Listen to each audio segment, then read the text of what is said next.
when you consider what's going on today, we'll get to Wayne Simmonds in a moment, but we've been waiting for one of the big boys to sign. And Jacob Markstrom, I guess he was doing a bit of a dance with Vancouver and with Edmonton and with Calgary. He ends up going to Calgary, 6 years, $6 million. I mean, I really like the move for Calgary. I think this is Vancouver taking a bit of a step back, although I think it was shrewd for them to step in and grab Holtby as quickly as they did. And because they have Demko, they could be in a pretty good spot. But if I'm in Edmonton, I'm panicking. Like, they've got to find a goaltender now. Really an interesting scenario, given that all the three teams you're talking about are in the Pacific Division, and they kind of trip all over each other all of the time. And you go through that list of goalies that Calgary's had in the last decade, and it's been a position that they've tried to fill almost like in a stopgap nature, time after time after time. And this is the first time Brad Treliving has really swung heavy, I think. And there's only really, I guess there's two concerns I have. Markstrom's going to be 31 in January, and so that takes him to 37, and and that makes me a little bit uneasy, I guess. The second thing is he's been banged up a little bit, and has had he was out a couple of times this year.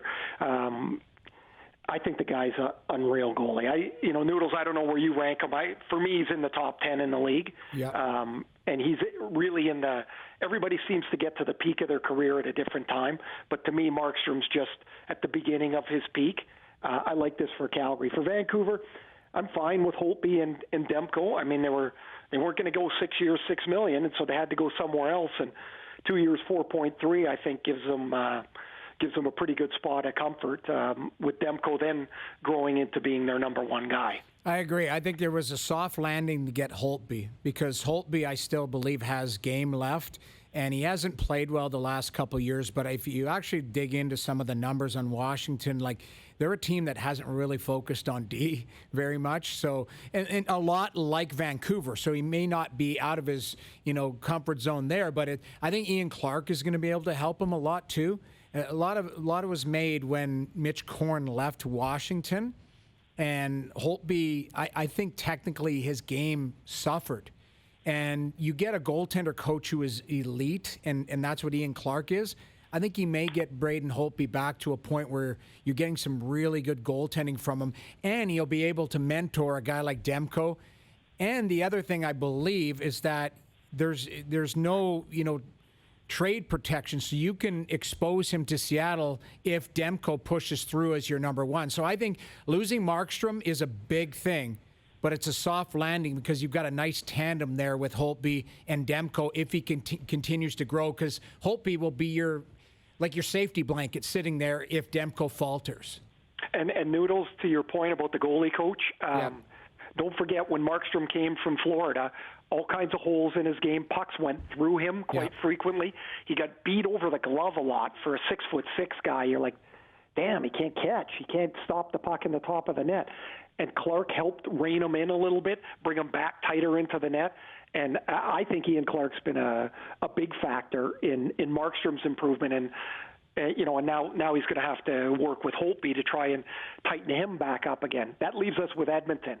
The last parting gift before Peter Chiarelli was fired was the $4.5 million per for 3 years to Mikko Koskinen. Yeah.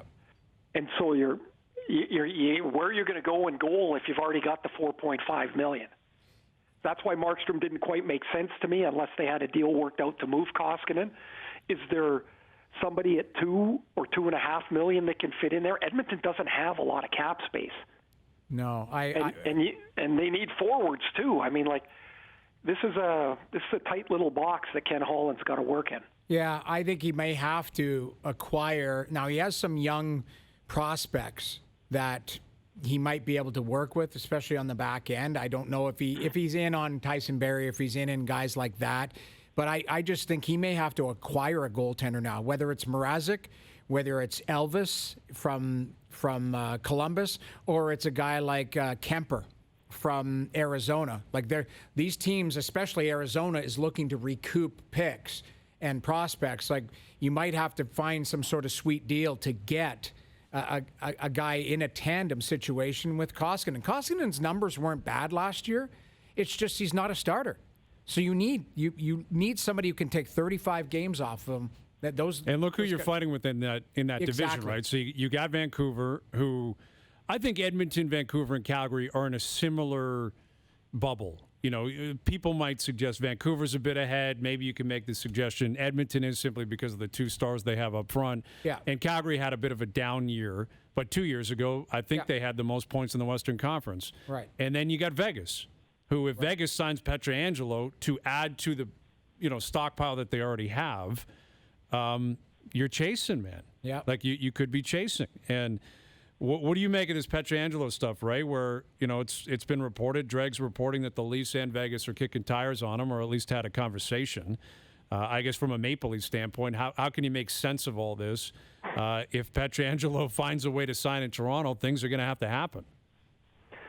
Well, that's a one of those deals that you can see why it's a fit. You can see why both sides would want it to work, and then you take off your fan hat and say, okay, how does it work?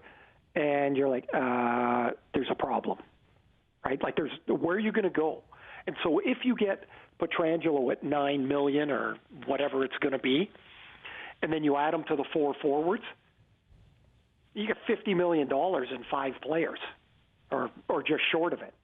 Like, how are you going to build a team? Like, it doesn't make sense to me unless a lot of money goes out the other way. And I don't mean from a playing standpoint. Who wouldn't want Alex Pietrangelo on their team? Like, could you imagine Petrangelo and Morgan Riley as your top pair? Yeah, it'd be the best pairing they've had in 20 years, more than that. Like it would be phenomenal, but you still got to make it fit. And that's why Vegas makes more sense. I am a little surprised at the top 10 names, that I think Shattenkirk's really the only one off of our list that signed. I guess Markstrom now too. But of the skaters, just Shattenkirk. I thought a little more movement would come around, but I wonder if teams are kind of holding on the term more than anything else on the players and saying we just can't go that long. Yeah, I wouldn't be surprised. And I think from a defenseman standpoint, it's basically Petrangelo's got to go first. Yeah. Right? Like if you're Torrey Krug, you're probably waiting for him, and then that'll set the bar, and that might determine what other teams are going to call you.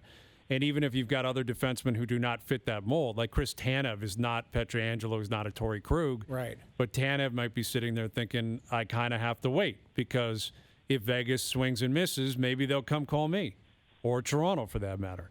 So there's a lot of moving parts. Put it this way, of guys that might not find a place that they think of, Petrangelo's not going to be in danger of that. No, they're waiting for him. Right. Yeah.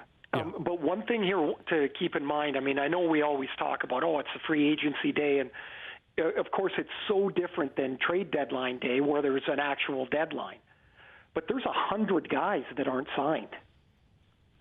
There is all kinds of movement that's going to happen here. Unfortunately, it's going to be by the time we're all off the air. Right. It's going to take weeks. Honestly, weeks. There's going to be guys still out there with name recognition in 2 weeks.